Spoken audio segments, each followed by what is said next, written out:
والله ባለቤቴ የጀነት ናት አለ ምንም አልጠራጠርም ማለት ምን ነው ስለው والله መስክሬላታለሁ አለ እናቴ ናት እሷ አለ በቃ መስክሬላታለሁ አለ ቀድማይ ሞታለች ቀድሜ በሞት ኖር አላቀም አለ አሁን ግን ቀድማይ ሞታለች والله መስክሬላታለሁ አለ እናት ሳትበላ አትወጣም ልብስን ሸሚዝ ለብሰ አትወጣም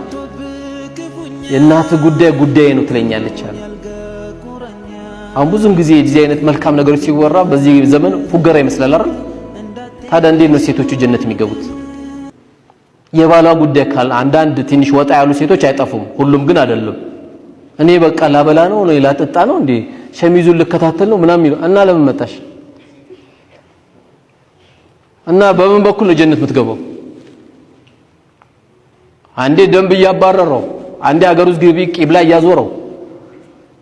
አንዴ በራካፋ አካባቢ ሱቁ ጋር ችግር እየፈጠሩበት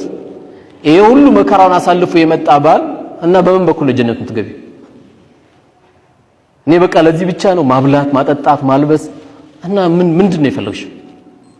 አላህ በማብላት በማጠጣት በመከደምሽ ፍራሽ በመጠበቅሽ ጀነት የምታገኝ ከሆነ ከዚህ በለጠ ላንቺ መታደል አለ የለም እኮ